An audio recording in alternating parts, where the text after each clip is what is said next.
अब कक्षा 10th उसमें लेसन नंबर 8 जो सुधा मूर्ति है, इसको मैं आज विस्तार से समझाऊंगा।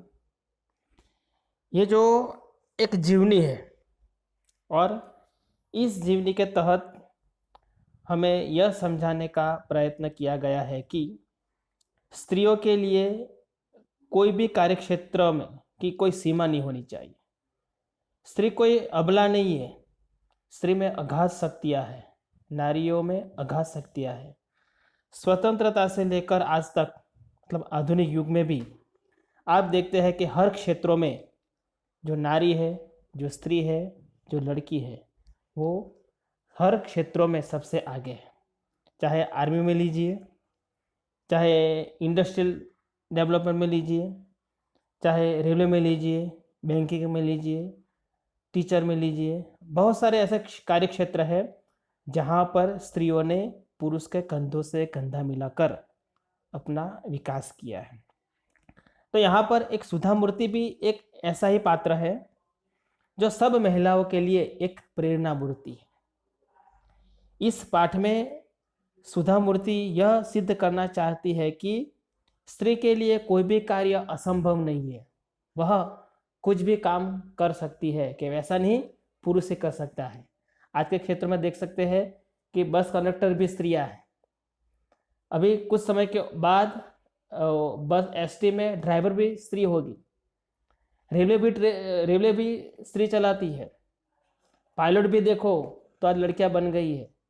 तो हर क्षेत्रों में उन्होंने यह सिद्ध करके दिखाया है कि वह किसी भी से कम नहीं है, उसमें भी अगाध शक्तियाँ है, उसने प्रूव कर दिया है। तो ऐसा एक जो हमारी जो संकुचित जो मानसिकता थी उसको दूर करने के लिए एक सुधा मूर्ति एक ऐसा लेसन है कि जो आज भी ऐसे 10% ऐसे लोग रह गए हैं कि जिनकी मानसिकता है यह है, तो इसको निकालने के लिए यह लेसन सबसे महत्वपूर्ण होगा। क्योंकि जो भी लेसन आता है वह लेसन किसी न किसी प्रकार कोई समाज सुधारक का उत्थान लाता है, या कोई महिला उत्कर्ष का उत्थान लाता है, या कोई नई नवीन विचारधारा को उत्थान लाता है। मतलब किसी न किसी तरह उसका कोई उद्देश्य होता है। तो ये जो जीवनी है, ये जीवनी में सुधा मूर्ति ने यह प्रूव किया कि नारी किसी से भी कम नहीं है। वह हर काम में कुशल है, वह हर काम में पुरुष से कंधे से कंधा मिलाकर चल सकती है।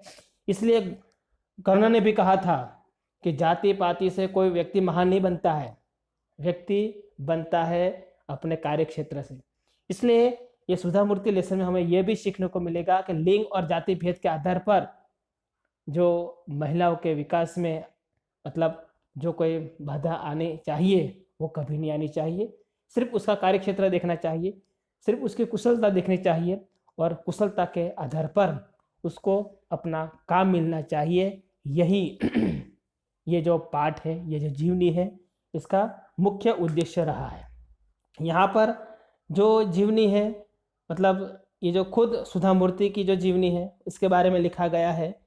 इस पाठ की जो शुरुआत है वह टेल्को का विज्ञापन यहाँ सुधा मूर्ति भारतीय विज्ञान संस्थान में वो पढ़ती है, बीई होती है, और कंप्यूटर विज्ञान मतलब वो इंजीनियरिंग में पढ़ रही है।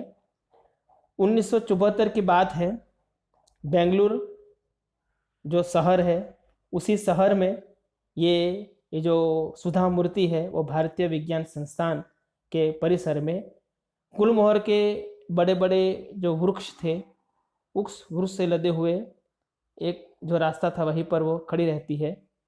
और जैसे ही वो अपने हॉस्टल की ओर जा रही थी तो उसने एक नोटिस बोर्ड देखा, एक विज्ञापन देखा। विज्ञापन मतलब जाहिरात, जो मतलब किसी नौकरी के लिए जो आता है, इश्तहार भी कह सकते हैं इसे।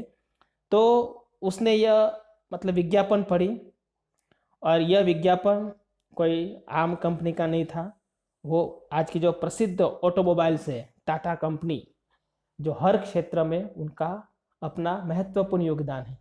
चाहे स्टील्स में देखिए तो टाटा कंपनी है, चाहे मोटर्स में देखिए तो टाटा कंपनी है, कार में भी टाटा कंपनी है, सीमेंट मतलब हर क्षेत्रों में कहीं ना कहीं टाटा जो है वो ग्रुप जुड़ा हुआ है। तो ये ऐसी प्रसिद्ध ऑटोमोबाइल की कंपनी की ये विज्ञापन थी, और ऐसी कंपनी में कोई मतलब नौकरी के लिए जाने के लिए सब तरसते हैं। तो कंपनी को योग्य और परिश्रमी इंजीनियर की आवश्यकता थी।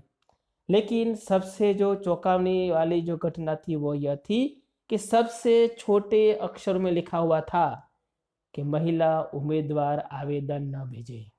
और जब सुधा मूर्ति ने यह वाक्य पढ़ा, यह वाक्य देखा, तो उनको लगा कि ऐसा क्यों। आज श्रिया भी बीई करती है, वो भी इंजीनियर है, और जब काम की बात आती है तो ऐसा दोनों में मतभेद क्यों, जाति या लिंग भेद के आधार पर ऐसा मतभेद क्यों होता है। इसलिए सुधा मूर्ति को ये जो वाक्य है वो इसको थोड़ा अटपटा लगा, और ये पढ़कर वो तिल मिला उठती है। मतलब ये सोचती है कि स्त्री क्या कोई कमजोर है, कि उसमें तो ताकत नहीं है कि वो हर क्षेत्र में काम कर सकती है। तो ऐसी जो उनकी जो आवाज़ है वो आवाज़ बुलंद करती है। आज से कई मतलब 50 साल पहले की जो घटना है, मतलब उस समय मतलब इस तरह सोचना भी मतलब बहुत मुश्किल काम है। लेकिन ये जो पहली ऐसी जो स्त्री है, औरत है, लड़की है, जिन्होंने ये आवाज़ उठाई कि ऐसा क्यों, क्योंकि यदि मैं आज आवाज़ नहीं उठाऊंगी तो किसी न किसी एक दिन तो आवाज़ उठानी पड़ेगी ना। जिस प्रकार स्वराज की नींव मतलब 1857 का जो विप्लव हुआ था, उसमें रानी झांसी की रानी लक्ष्मीबाई क्या कहती है कि भले मैं देश को आज़ाद न करा सकूं, लेकिन मैं स्वराज की नींव तो अवश्य बनूंगी। मतलब नींव मतलब जो देश आज़ाद होने जाने वाला है, तो हमें पहले तो आज़ाद लेने से पहले तो हमें गुलाम मतलब अपनी शहीदी लेनी पड़ेगी, अपने शहादत देनी पड़ेगी, देश पर अपनी जान न्यौछावर करनी पड़ेगी। परिणाम स्वरूप हमारा देश के लोग हैं वो देखेंगे, और बाद में मतलब जो देश को आज़ाद कराने के लिए बहुत सारे लोग इसी जंग में जुड़ जाएंगे। मतलब वो झांसी की रानी ऐसी स्त्री थी जो स्वराज की नींव बनी थी। तो ठीक उसी प्रकार सुधा मूर्ति भी यही सोचती है कि यदि ऐसा ही ऐसा रहा तो फिर कौन आवाज़ उठाएगा, स्त्री को कौन न्याय देगा। परिणाम स्वरूप वो मतलब तिल मिला उठती है। और अब आगे सेकंड पैराग्राफ, उसने एक बार नहीं 2 बार पढ़ा कि क्या लिखा है। इसमें जो देखा कि मतलब उसे देखा, और उनको तो कोई नौकरी की आवश्यकता नहीं थी, क्योंकि वो तो स्नातकोत्तर के लिए, एमए के लिए, मतलब रिसर्च की डिग्री के लिए वो चुनी गई थी, और वो भी विदेश जाकर उच्च शिक्षा प्राप्त करती थी। परंतु उसे तो भारत में रहकर ये भेदभाव, मतलब ये वाक्य पढ़ लिया, महिला उम्मीदवार आवेदन पत्र न भेजे, परिणाम स्वरूप ये ठान लेती है कि अब मुझे विदेश नहीं जाना है, अब मैं विदेश जाकर कोई अभ्यास करना नहीं चाहती हूँ, लेकिन मैं अपने देश में रहकर ये जो महिला है, जो नारी है, जो लड़कियाँ है, उसको मैं न्याय दिला कर रहूँगी। इसे ये अपने मन में वो ठान लेती है। और वो मतलब वो चाहती तो अपना भी कुछ अच्छी नौकरी कर सकती थी, लेकिन बाद में उसने ये कुछ असमानता जची नहीं, और बाद में उसने मतलब देश ऐसी महिलाओं को न्याय दिलाने के लिए उसने मन में ठान ली। वह देखो, वह हर वक्त अपने कक्षा प्रथम आती थी, और कंप्यूटर विज्ञापन के कक्षा में मतलब जितने भी जो सहपाठी थे वो सहपाठी में अकेली लड़की थी। वो योग्य थी, परिश्रमी थी, और इतना ही नहीं कि इस भेदभाव को सहना उसके बस की बात नहीं थी, और परिणाम स्वरूप वो उसका विरोध करेगी, डटकर विरोध करेगी, और इसी कंपनी में वो जॉब करके यह दिखाएगी कि भाई जो महिला होती है वो भी किसी से कम नहीं है, वह भी पुरुष के साथ कंधे से कंधे मिलाकर भी वो काम कर सकती है। इतना ही नहीं, वो पुरुष से भी ज़्यादा काम कर सकती है। वो ये प्रूफ करना चाहती है, इसलिए उसने ये मन में ठान ली कि ये जो आवेदन पत्र है मैं खुद भेजूंगी। और वो JR डी टाटा को पत्र लिखती है। फिर वो पोस्ट कार्ड लिखा, पोस्ट कार्ड में टाटा को संबोधित करते हुए लिखा, आपने भारत में लोहा, इस्पात, रासायनिक पदार्थ, कपड़ा, मशीनें, बड़े बड़े उद्योग लगवाए हैं। भारतीय विज्ञान संस्थान की स्थापना में आपने बहुत सारा योगदान दिया है। सौभाग्य से मैं उसी संस्थान में पढ़ रही हूँ। मैं हैरान हूँ कि टेल्को जैसी कंपनी स्त्री पुरुष के बीच ऐसा जो भेदभाव करती है वह उचित नहीं है। तो इस तरह वह मतलब ऐसा पत्र वो जो टाटा कंपनी के जो मतलब जो जे टाटा थे उनको ये पत्र लिखती है। और बाद में जब पत्र टेल्को कंपनी को मिला तो इंजीनियर के पद पर मतलब वो उनको मतलब नियुक्ति के लिए बुलाते हैं। 10 ही दिन में कंपनी ने उसे उत्तर भेजा। कंपनी के खर्चे पर साक्षात्कार मतलब इंटरव्यू साक्षात्कार के लिए उसे पुणे बुलाया गया है और उसने बहुत सारे प्रश्न जो पूछे गए उनका सही उत्तर दिया। और जो बुजुर्ग थे उन्होंने सज्जन और स्नेहपूर्ण भाषा में कहा, बेटा तुम जानते हो कि हम महिला उम्मीदवार आवेदन न भेजे ऐसा लिखा था क्योंकि यह जो फैक्ट्री में मुख्य कार्यस्थल पर किसी महिला की नियुक्ति नहीं होती। तुम्हारी जैसी मेधावी लड़कियों को अनुसंधान मतलब रिसर्च जो होता है उसमें जाकर अपना कार्य क्षेत्र बनाना चाहिए। लेकिन वो समझाते लेकिन हमें कहीं से तो शुरुआत करनी पड़ेगी ना। आप मानते हैं कि चलो इस कंपनी में मतलब कोई लड़की का काम नहीं है, कोई काम नहीं कर सकती है, तो कहीं ना कहीं एक दिन तो किसी लड़के को काम शुरू करना पड़ेगा ना, तभी तो शुरुआत होगी ना। वो कहते हैं कभी तो एक दिन तो किसी को शुरुआत करनी पड़ेगी ना, और ये शुरुआत मैं करूँगी। मैं आपकी जो फैक्ट्री है उसमें काम करना चाहती हूँ। और उसने दृढ़ता से कहा। एक लंबा इंटरव्यू चला। बाद में वृद्ध सज्जन ने मुस्कुराते हुए कहा, ठीक है, यह शुरुआत तुमसे ही की जाती है, और बधाई उनको देते हैं। और इस तरह उनकी इंजीनियर के पद पर रतन टाटा जे टाटा ने उनको नियुक्ति की। अब टेल्को में इंजीनियर के पद पर नियुक्त यह प्रथम महिला इंजीनियर थी। बाद में वो सुधा कुलकर्णी बनी। सुधा कुलकर्णी का विवाह जो उसी कंपनी में श्री नारायण मूर्ति जो काम कर रहे थे उसके साथ हुआ। 8 वर्ष तक उन्होंने अपनी सेवाएं दी और 1942 में उन दोनों ने त्यागपत्र दे दिया, इस्तीफा दे दिया, उसी नौकरी से रिजाइन दे दिया और बेंगलुरु में अपने पति श्री नारायण मूर्ति के साथ उन्होंने इन्फोसिस कंपनी खोली कि जो आज वो सबसे अधिक मतलब ऊंचे स्थान पर है, और वो इन्फोसिस की चेयरपर्सन बनी। दोनों ने अच्छी मेहनत की और दोनों ने लगन से इतनी मेहनत की कि जो कंपनी थी इन्फोसिस वो दिन रात चौगुनी उन्नति करती थी। मतलब बहुत जल्दी ही विकसित होना। तो ऐसी सुधा मूर्ति ने 1996 में इन्फोसिस फाउंडेशन की चेयरपर्सन बनी। इस फाउंडेशन के माध्यम से वे सामाजिक विकास के अनेक कार्य किए। देखो यहाँ पैसे भी आए, लेकिन जब पैसा आया तो उसने सही इस्तेमाल किया और वही पैसा सामाजिक उत्कर्ष के लिए तो उन्होंने लगाए। उन्होंने कर्नाटक राज्य के सभी सरकारी स्कूलों में कंप्यूटर दिए, अच्छे बच्चे पढ़ सके इसलिए लाइब्रेरी का डेवलपमेंट किया, और इस तरह उन्होंने बहुत सारी योजना बनाई और जो पैसे कमाए वो समाज के विकास में लगाए। ये भी उनकी सबसे बड़ी विशेषता पाई जाती है। मतलब समाज सुधार का काम किया। इतना ही नहीं कि सुधा मूर्ति ने स्वयं को अब पूर्ण रूप से समाज सुधारक के लिए समर्पित किया। बेल्लारी, बीजापुर, हुबली आदि के अस्पतालों में उच्च तकनीकी जो चिकित्सालय है उस चिकित्सालय में उन्होंने विविध उपकरण दिए, उपलब्ध कराए बच्चों को लेकर। कांची में कैंसर अस्पताल बनवाया। फिर औरंगाबाद, बेल्लारी, गुलमर्ग, पट्टुमड़ाई, बेंगलुरु आदि में चिकित्सा मतलब अस्पताल के लिए सहायता प्रदान की। उस्मानाबाद जिला, उड़ीसा के कालाहांडी और आंध्र प्रदेश के सूखा पीड़ित क्षेत्रों में राहत कार्य भी करवाए। इस तरह सुधा मूर्ति का जीवन देखते हैं कि एक सामान्य से लेकर वो अंत तक मतलब कैसे वो महान बनी। जैसे वो भी चाहती तो अपना जीवन खुद का जी सकती थी, लेकिन ऐसा नहीं किया। महिलाओं को न्याय दिलाने के लिए विदेश जाना भी छोड़ दिया।